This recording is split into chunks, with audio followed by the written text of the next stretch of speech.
Aleluia. Boa noite, família Poema. Que Deus abençoe cada um que está aqui nessa noite. Vocês estão felizes? Amém, amém. Eu também estou muito feliz. Feliz de estar aqui e compartilhar com você um pouquinho da palavra do Senhor, daquilo que Ele tem derramado no meu coração, daquilo que Ele tem feito na minha vida. E hoje nós estamos no culto de milagres. E o que queres que eu te faça? A palavra de Deus nos ensina a cada dia a nós dependemos do Senhor. Então, o que é que você espera do Senhor? O que é que você busca nessa noite? Que o Espírito Santo possa derramar na tua vida tudo aquilo que você necessita, que você busca, que você procura. Eu quero me apresentar aqui, porque alguns já me conhecem, alguns talvez não conheçam, né? E meu nome é Carla, eu sou a Carla, mas eu sou mais conhecida como a tia Carla. E como que eu fiquei conhecida como tia Carla?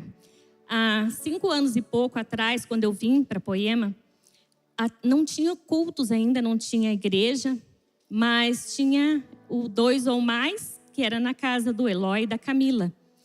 E quando eu cheguei lá, eu era a mais velha do grupo. Só tinha jovens, mas era bastante jovens. Aí começaram a me chamar de tia Carla. E eu acostumei. E assim ficou tia Carla. Amém? Então eu quero compartilhar com você nessa noite uma palavra que é sobre fé natural e fé sobrenatural. Eu convido você a abrir a Bíblia lá em Mateus, no capítulo 8, do versículo 5 ao versículo 10. Mateus 8, do 5 ao 10. A minha versão é NVI. Nós vamos falar sobre alguém que tinha, nessa cidade, lá onde Jesus estava passando, lá na cidade de Cafarnaum, na região da Galileia, um homem que tinha muita fé. Um homem que acreditava em milagres. Nós vamos falar da fé natural. Quando nós falamos da fé natural, nós sabemos que quando nós plantamos uma semente, nós esperamos que ali vai nascer uma árvore, daquela árvore vai ter frutos. A gente crê que vai dar fruto, não crê? Crê que vai crescer e vai nascer. Essa é a fé natural. Se você planta uma semente de abóbora, você crê que vai nascer ali uma abóbora. Mas a fé sobrenatural é diferente. E esse homem carregava essa fé sobrenatural. E ali diz assim no versículo 5. Quando Jesus entrou em Cafarnaum, um centurião se dirigiu a ele, pedindo-lhe ajuda. Ele disse: Senhor, o meu servo está em casa, paralítico, em terrível sofrimento. Jesus lhe disse: eu irei curá-lo. O centurião respondeu: Senhor, não mereço receber-te debaixo do meu teto. Basta que digas uma palavra e o meu servo será curado. Pois eu também sou homem sujeito à autoridade e com soldados sobre o meu comando. Digo a um vá e ele vai. A outro venha e ele vem. Digo ao meu servo faça isso e ele faz. Ao ouvir isso, Jesus admirou-se e disse aos que o seguiam: em verdade lhes digo que nem mesmo em Israel encontrei alguém com tamanha fé. Você pode imaginar tamanha fé que tinha esse homem? Que ele diz que não precisava nem Jesus ir até lá. Bastava que ele desse uma palavra, que ele liberasse a palavra. Nesse momento, a primeira coisa que eu aprendo com essa palavra é que ele foi até Jesus. Esse foi o primeiro passo que ele deu. Ele foi até Jesus. Depois, ele falou o que ele precisava. É por isso que falamos: o que queres que eu te faça? Ele foi e falou o que ele precisava. E ele reconheceu a autoridade que Jesus carregava. Olha que profundo essa parte. Ele reconheceu que sobre Jesus tinha uma autoridade que bastava que ele desse uma palavra e aquele homem seria curado. E aqui eu quero falar para você, e quando nós não temos ainda essa fé sobrenatural? Você já parou para pensar como ter essa fé sobrenatural? Esse homem já tinha. Ele já sabia em quem ele confiava. Mas e quando a gente ainda não chegou lá?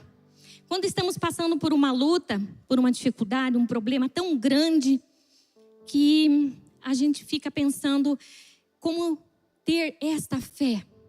Eu quero compartilhar com você nessa noite um pouquinho do que Jesus fez na minha vida, de como eu consegui conhecer sobre esta fé sobrenatural, como eu experimentei ela. Mas antes de contar como eu experimentei, como foi maravilhoso isso, eu quero contar para que você possa também refletir. Talvez tenha alguém aqui que tenha passado pelo que eu passei. Quando você tem uma fé pequena e você deposita toda a tua esperança nessa fé pequena, mas acontece alguma coisa e você começa a ver que essa fé está indo embora. Então, eu quero primeiro contar essa parte, a parte de quando eu perdi até o pouco da fé que eu tinha. Que foi assim, quando eu tive meu primeiro filho, ele nasceu, aí ele tinha 40 dias já de nascido e ele teve meningite. Quando ele teve meningite, ele ficou internado no hospital e ali o médico desenganou. Ele falou que ele estava muito mal, que não tinha o que fazer por ele. Aí, eu era uma pessoa que eu acreditava em Deus. Eu não orava, mas eu rezava naquela época. Eu ia para a igreja todo domingo. E então, eu tinha uma fé, uma pequena fé, mas eu tinha. Eu tinha ouvido falar que na Bíblia dizia que Jesus curava. Então, quando eles disseram isso, eu fui lá. Tinha uma parte lá no hospital, uma salinha onde você podia se ajoelhar ali e orar. E aí eu comecei a orar. Não rezar, que eu rezava, né? Comecei a rezar, pedir a Deus que Deus pudesse salvar ele, que ele não morresse. E fui embora naquele dia, né? Passou. Quando eu cheguei lá no outro dia, eles me chamaram, ligaram para mim até o hospital. Quando eu cheguei lá, eles me deram a notícia de que ele não tinha resistido, que ele tinha partido. Naquele momento, meu coração esfriou. A fé que eu tinha, que eu acreditava que Jesus podia curar, naquele momento não tinha acontecido. Aí eu falei, Deus não me ama, Deus não me ouve, porque se Ele me ouvisse, isso não tinha acontecido. E aquela fé foi embora. Quem já passou por isso? Quem já não passou por um momento difícil de perder até o pouco que tem? Aí passou 3 meses, eu fiquei grávida novamente.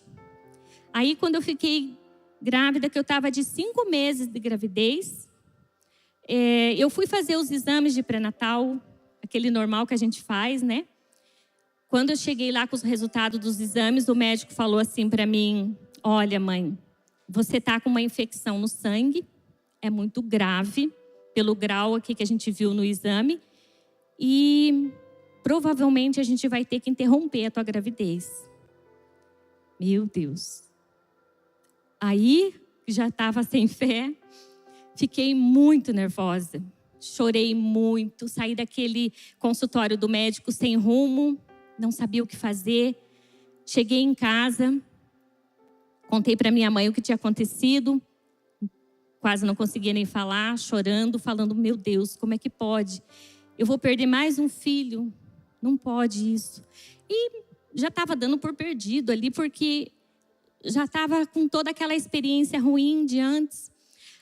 Aí, quando chegou a noite, chegou uma amiga da minha mãe lá em casa, e ela falou assim, você não quer ir na igreja? Ela viu que eu estava muito nervosa, né? Ela falou, você não quer ir na minha igreja? Lá o pastor ora, né? Você pode pedir oração, Jesus pode te abençoar, Jesus pode te curar. Aí o meu coração já estava ferido, falava assim, não adianta eu ir. Se eu for lá, não vai acontecer nada. Eu não tinha forças para ir. Você já encontrou uma pessoa que não tem forças para ir na igreja quando você convida ela? Ela fala, não, para mim não tem jeito, para mim não adianta mais. Não tem fé, não consegue ter esperança, porque a falta de fé tira a esperança. Aí a minha mãe disse, não, nós vamos sim. Daí ela me puxou, vamos. Aí quando chegou a noite, deu o horário do culto, eu fui com a minha mãe, mas fui por obediência a ela, né? Porque eu estava assim, sem acreditar em muita coisa. Aí quando nós chegamos lá, teve o louvor. Foi a primeira vez que eu, depois de adulta, que eu fui numa igreja evangélica, eu nem sabia como que era. Aí teve o louvor, foi muito bonito. Teve a pregação. Daí na hora da pregação, foi bonita a palavra também, eu vi que era diferente. Daí depois que acabou a pregação, aí o pastor começou a orar por algumas pessoas que estavam ali. Aí ele falou assim, eu preciso entregar algo que Jesus colocou no meu coração aqui. Tem uma pessoa que está aqui no nosso meio. E essa pessoa, ele está curando hoje de uma infecção no sangue. Nossa, a hora que ele falou aquilo, eu pensei, não é para mim. Não pode ser para mim. Porque até então eu achava que Deus não me ouvia, que Deus não me amava. Eu disse, não é para mim. Fiquei quietinha, sentada ali. Aí levantou uma mulher. Eu falei, era para ela mesmo. Aí ela levantou. Daí o pastor disse, olha minha filha, Deus pode te curar também. Mas não é você que Deus está me mostrando aqui. Ele está me mostrando aqui outra pessoa. Aí a minha mãe, que estava do meu lado, fez assim, apontou para mim. Ele disse, sim, pode levantar. É você que Jesus está mostrando que vai curar. Nossa, eu levantei naquela hora assim com medo. Com medo de ter uma esperança e aquilo não ser verdade. Sabe quando você quer que seja verdade, mas você está com medo que não é para você? Foi nessa forma que eu levantei. Ele disse assim, você pode estar duvidando, mas se você pode fazer os exames e você não vai ter mais nada. O que eu fiz? Na segunda-feira, eu corri para o médico, refiz os exames. Quando eu levei o resultado do exame para o médico, ele disse, não, esse exame que está errado. Eu vou pedir outro exame. Aí pediu outro exame. Levei o outro, fiz de novo, eu esperei o tempo de ficar pronto, levei de novo. Quando ele abriu, ele disse, não, você não tem nada. Não sei como pode, mas você não tem nada. Aí eu falei, Jesus me curou. Jesus me curou. Ele ficou me olhando assim. Eu falei, meu Deus, o que eu tive naquela noite foi uma experiência de Deus me encontrar naquele lugar. Eu sentada lá no meio de um monte de gente. E Ele me encontrou. E naquele momento, Ele revelou aquilo que só eu sabia, minha mãe que estava ali e a minha amiga da minha mãe. Então, naquele momento, Ele revelou, trazendo a cura. Esse filho que era dessa gravidez, que é o Eduardo, que está ali, para a glória de Deus. Para a glória de Deus, ele foi uma criança totalmente normal. Uma cura sobrenatural. E ali naquele momento, meu coração entendeu que quando Deus diz não para alguma coisa que nós pedimos muito, nós não entendemos na hora. Nós só vamos saber depois. Nós só vamos entender um dia. O porquê que aconteceu, o porquê que naquele momento foi um não. Mas não quer dizer que Ele te esqueceu, não quer dizer que Ele não te ouve, não quer dizer que Ele não te ama. Ele ama sim. E Ele é um Deus que cura, é um Deus poderoso. Então naquele momento foi uma cura sobrenatural, foi instantânea, na hora da revelação. Aí passou mais um tempo e eu tive a experiência da cura que acontece no processo. Não é aquela que acontece na hora, mas é no processo. Que foi quando eu tive meu terceiro filho, o Maicon. Quando ele nasceu, ele tinha 5 meses. Aí, quando ele estava com 5 meses, ele teve meningite também. Só que foi a meningite bacteriana, diferente da do primeiro. Aí, quando eu levei ele para o hospital, ele ficou internado ali 12 dias. ele ficou internado. Quando eu levei, ele já era uma criança de 5 meses, firminho, que segurava a cabeça, né? Uma criança já espertinho. E nesses 12 dias que ele ficou lá, eu fiquei todo esse tempo orando e falando: Senhor, eu conheço o Senhor. Eu sei que o Senhor já operou um milagre na minha vida. O Senhor já me deu tantas coisas. Eu sei que o Senhor pode curar ele também. Que seja feita a tua vontade. Mas dessa vez, eu já não fiquei com o meu coração em dúvida. Mas eu esperava ali que Deus viesse fazer a vontade dele. E passou esses 12 dias, graças a Deus, ele ficou bem. A doença não afetou, né? Não levou.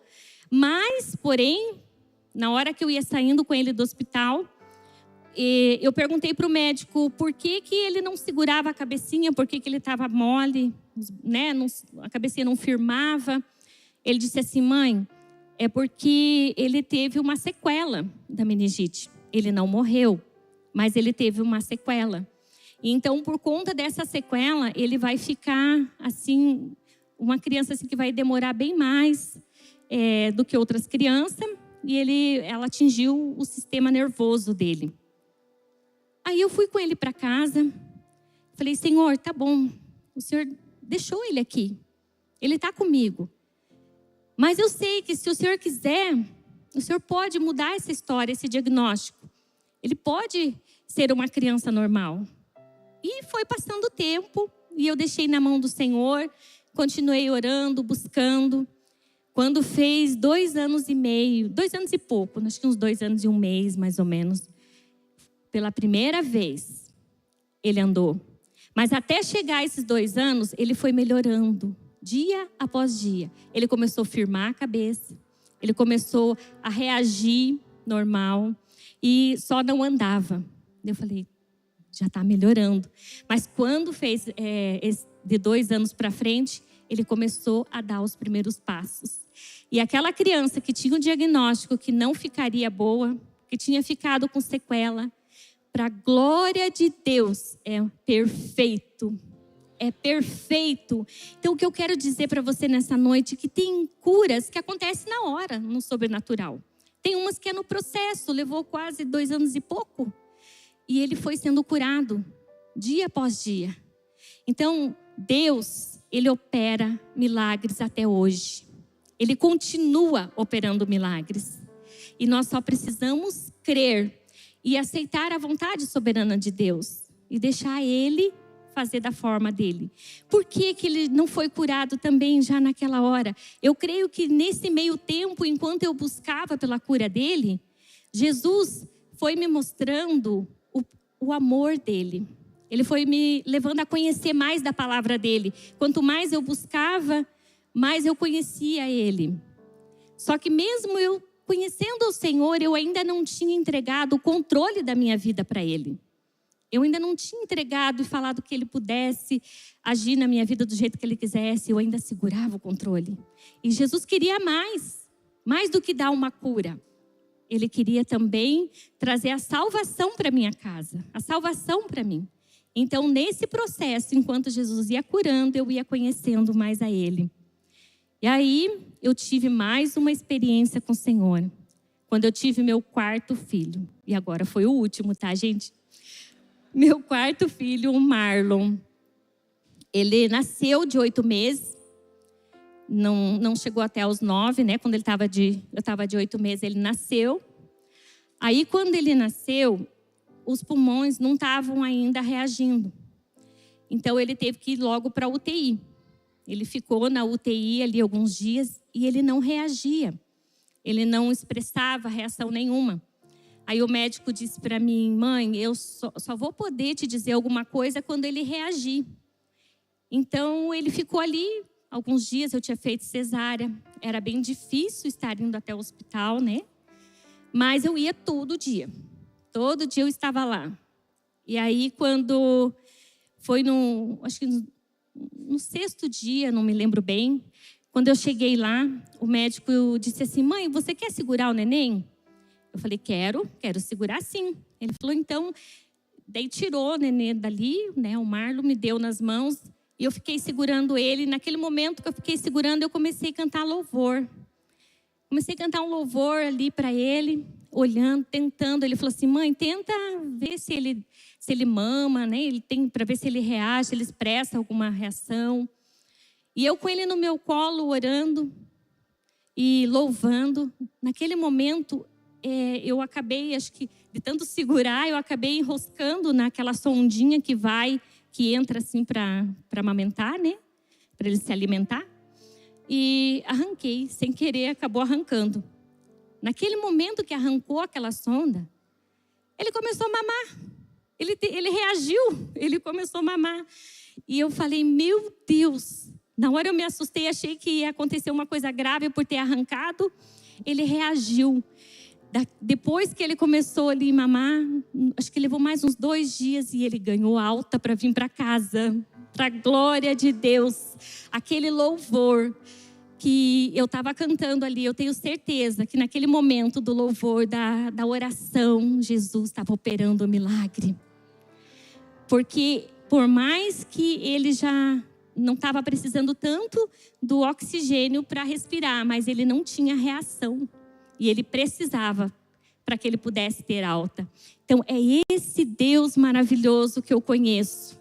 Foi através dessas experiências maravilhosas que eu vi que Deus tem poder para curar, para transformar. Tem mais algumas outras coisas que eu pedi para Deus e Ele disse não? Tem algumas outras coisas. Ele disse não. Mas porém teve outras que Ele disse sim. E essa fé sobrenatural foi aumentando no meu coração, porque eu entendi o que Jesus carregava.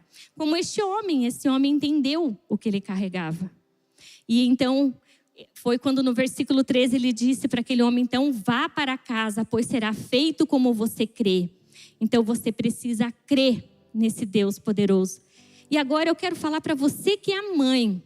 Mãe, tem milagres que você vai alcançar através do teu joelho no chão orando? Tem. Mas tem milagres que o teu filho ou a tua filha vai alcançar quando eles tocarem no manto de Jesus pela fé. Quando eles tiverem essas experiências com o Senhor Jesus. Quando eles entenderem que são encontrados por Deus, que são amados por Deus. Então é muito importante que teu joelho esteja no chão orando pelos seus filhos. Mas terá momentos que vai ser eles que vão colocar o joelho no chão. Vai ser eles que vão ter a experiência sobrenatural. Então não desista, ore. Porque muitas das nossas orações são respondidas instantâneo. Algumas não, algumas demoram. E como manter essa fé enquanto elas demoram? Crendo que Deus permite muitas vezes o mal menor para evitar o mal maior. Crendo que o poder dele é ilimitado, é soberano e que tudo está sob o controle dele e não sobre o nosso controle.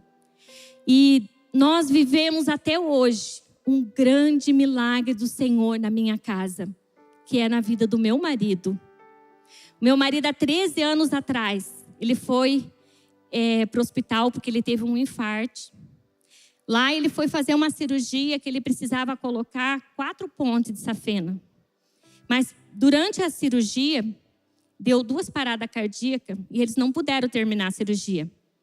Aí a médica, depois que terminou, falou para mim assim: olha, a gente não pôde fazer as 4 pontes, a gente fez 2. Porém, se a gente fosse continuar, ele não ia resistir. Então, a gente vai deixar assim. A gente vai deixar assim.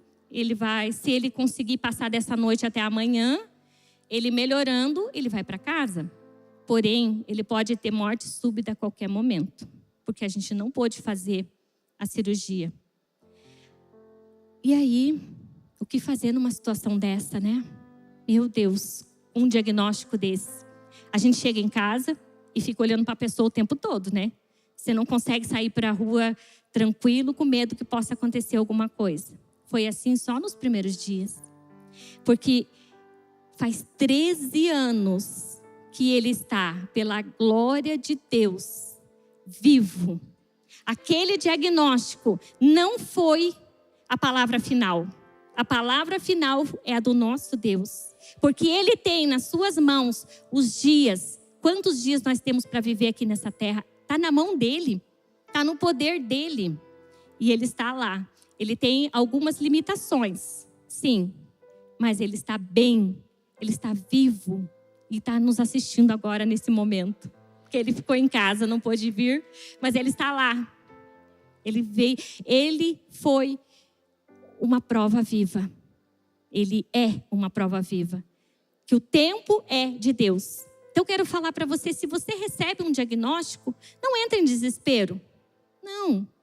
Confia. Confia que o tempo está na mão do Senhor. Ele pode curar. Ele pode transformar. Você talvez tenha algumas limitações, pode ser. Mas você está ali nas mãos do Senhor. E Ele garante a tua vitória. Deus é maravilhoso. E enquanto a gente passava por esse processo, dessa espera, desse susto, de receber isso, me vinha sempre muito forte no meu coração um louvor. E esse louvor acalmava. Que é um louvor que diz assim: porque Ele vive, posso crer no amanhã, porque Ele vive, temor não há, mas eu bem sei, eu sei que a minha vida está nas mãos do meu Jesus, que vivo está. Amém? Você crê? Você crê que a tua vida está na mão do Senhor? Que é Ele que tem o diagnóstico final, que é Ele que tem a cura para o seu filho, é Ele que tem a libertação para entregar na vida da tua filha, do teu filho. Você crê? Porque Ele vive, porque Ele não está morto, porque Ele não está longe para dizer que não possa nos ouvir, como eu pensei um dia. Ele está vivo e está no nosso meio.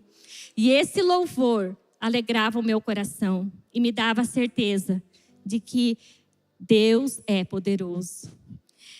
E aí, caminhando um pouquinho mais na palavra, agora em Mateus, no capítulo 9, versículo 35 e 38, também diz assim: mais uma maravilha do Senhor. Jesus cura uma multidão. Jesus ia passando por todas as cidades e povoados, ensinando nas sinagogas, pregando as boas novas do reino e curando todas as enfermidades. Ao ver as multidões, teve compaixão delas, porque estavam aflitas e desamparadas, como ovelhas sem pastor. Então, disse aos seus discípulos: a seara é grande, mas os trabalhadores são poucos.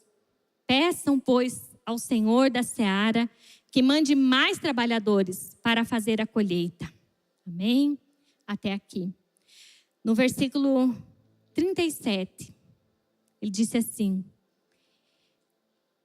então, disse aos seus discípulos: a seara é grande, mas poucos são os trabalhadores.